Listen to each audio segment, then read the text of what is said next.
What's up guys, Jeff Cavalier, ATHLEAN-X.com. Today I want to show you 5 bodyweight exercises that are on the more difficult side of calisthenic exercises that are not as hard as you think they are. As a matter of fact, I'm going to give you the cheat codes, the tricks, the tips, the one thing you want to focus on or two that are going to make them a lot easier. And they're not throwaway exercises, guys. These are all things that are going to have benefit to your training program as a whole. But if you can't do them, you're not going to be able to gain those benefits. So that said, guys, let's get started right away with the dragon flag.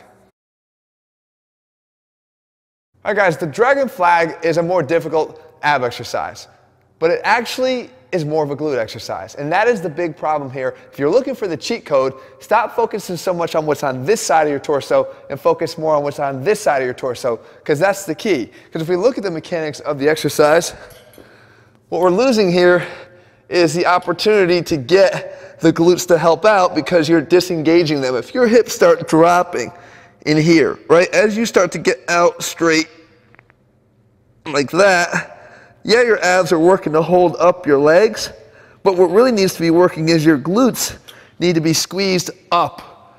If you think about only one thing during this exercise, make sure that you're not allowing your hips, as your legs get out, to start sinking and dropping and creating this angle between your thighs and your torso. Instead, if you squeeze your butt up, you'll straighten that out so that you have one straight line between your thigh and your torso. And if you squeeze your butt up as hard as you can, holding the rest of your body up will be infinitely easier.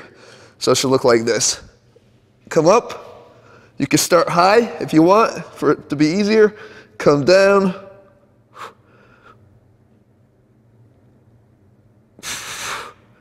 Come down here.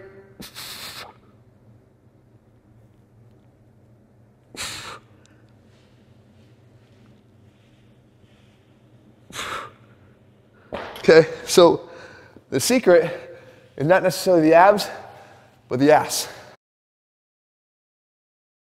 The second exercise here is an explosive push-up variation we call the Hannibal Pushup. It's not as difficult as it may seem. The thought process is you're really trying to almost not think about exploding up to where you're touching everything in one shot, but where you're cutting the distance in half. All I have to do is bring my hands from a position here to a position about here where my pelvis was. All I have to do is bring my toes from a position here to a position up here to where my pelvis is, right? So I'm not trying to think about exploding to touch them together. I'm thinking about meeting in the middle. So when I get there, it's not as difficult. The ground I have to cover is not as bad, and I don't have to explode as much as I thought I did to get there. So I come down, I come up, right in the middle.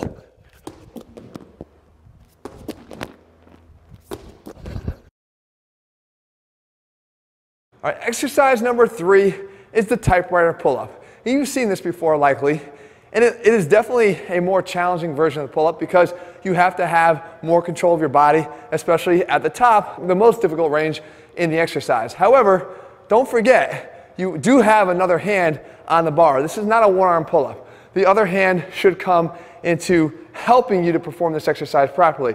The other thing you want to do is you want to make sure that you're widening out your grip here, because if we're going to be sliding side to side and you start off too narrow, you're not going to be able to do that without having to change hand position and lift your hand off of the bar with all of your body weight suspended. What you want to do is be able to slide with your hands in position. So first of all, get wide. Secondly, as I come up, and I'll demonstrate this in full in a second, as I come up and I slide myself to this side, this hand is key. I actually want to utilize the strength of my wrist here to give me some support on top of that bar. Just because I'm not holding this way doesn't mean that I'm not holding onto the bar. I am holding onto the bar with my thumb and my wrist. All right, so you slide to this side here, you re-engage that hand, you slide that way and just extend the hand. Point your hand and your fingers out away from you so that you're getting and turning the thumb down towards the ground here to hook on the bar, right?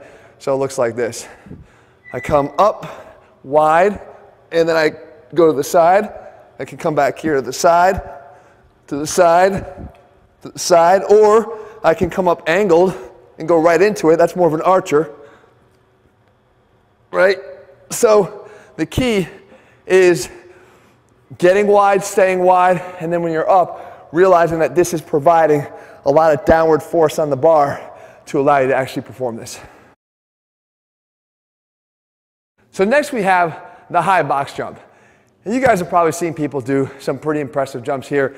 This isn't even all that impressive for the guys that are really, really good at these. However, it will be challenging for a lot of different people.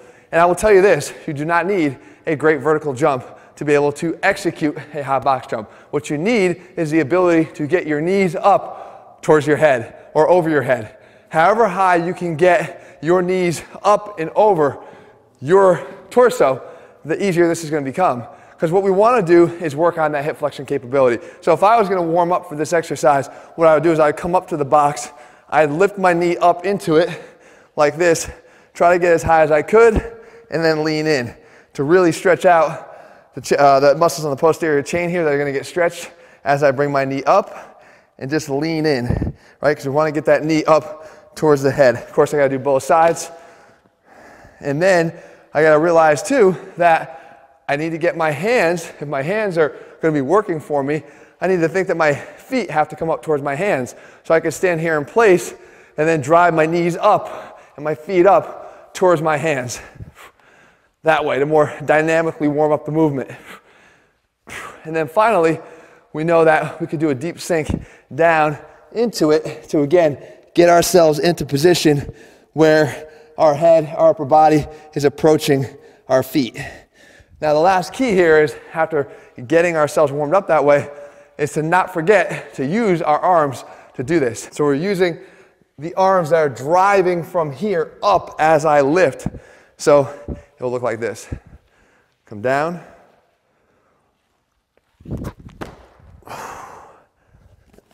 One more time.